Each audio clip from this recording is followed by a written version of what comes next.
An apparently random killing in San Francisco inflaming America's already raging controversy over illegal immigration. Now, this happened Wednesday night on a popular pier along the city's waterfront. Now, police say 32-year-old Kate Steinle was walking with her father when shots rang out. She died a few hours later. On a GoFundMe page honoring her, Steinle's brother wrote this: "Kate had a special soul, a kind and giving heart, the most contagious laugh I have ever heard, and smile I have ever seen." It's heartbreaking stuff. The investigators have arrested an undocumented Mexican immigrant, a 7 times convicted felon who had been deported back to Mexico 5 times. Francisco Sanchez confessing to a television reporter, saying the shooting, though, was an accident, that a gun he found under a bench went off when he picked it up. Did you shoot Kate Steinle, the lady who was down on Pier 14? Yes. You did shoot her? Yeah, I'm feeling the sorry for the everybody. You feel sorry for everybody?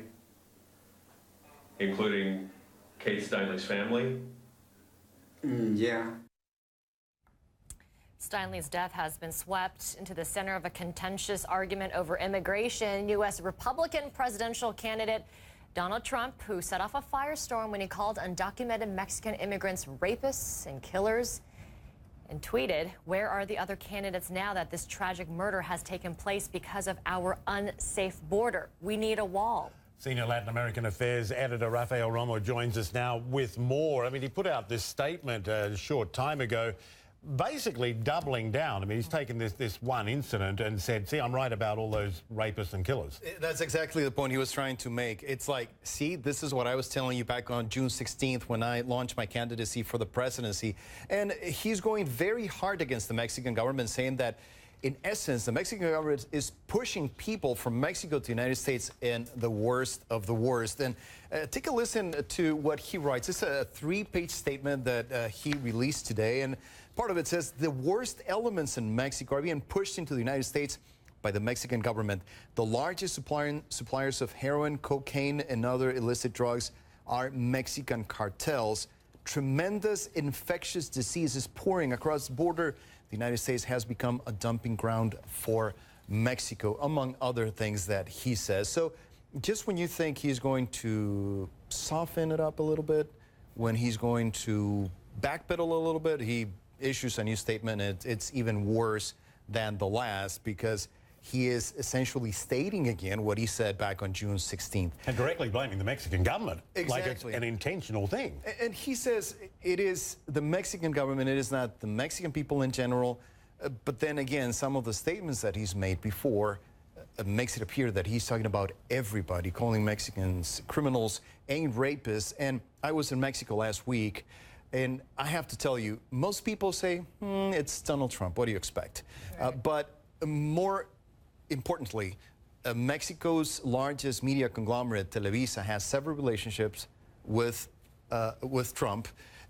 They are the ones who prepare to organize the Mexican pageant that chooses a participant for Miss Universe. They're not going to participate this year. Colombia has done the same thing. Costa Rica is doing the same thing. Nicaragua is considering doing the same thing. So it's becoming this snowball effect where not only Mexico, but other countries in Latin America are making the same decision, essentially. So clearly there's been a lot of fallout from his comments, but it seems like Donald Trump is just shrugging it off. I mean, how much is it hurting him? And I guess, you know, he's obviously not willing to admit how much it is, right? That's right, and that's one of the points that the last year's Miss Universe winner, Paulina Vega, was trying to make. She's from Colombia. She won the pageant last year.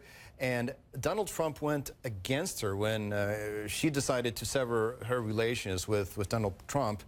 But then he says, Miss Universe Paulina Vega criticized me for telling the truth about illegal immigration, but then said she would keep the crown. Hypocrite. And then she replies, the fact that I am not giving up my crown doesn't mean that I am changing my stance about everything I said. It doesn't make any sense that Donald Trump calls me a hypocrite because I am not giving up my crown. And so no, it doesn't actually. It's become a firestorm. Yeah. I was telling you guys about this last week. In northern Mexico, there's an artisan that makes piñatas. He made a piñata in the form of Donald Trump. The hair was just right on. And some Mexicans saying, well, if you mess with Mexico, get ready to be hit back. And in a way, that's what they're doing down there.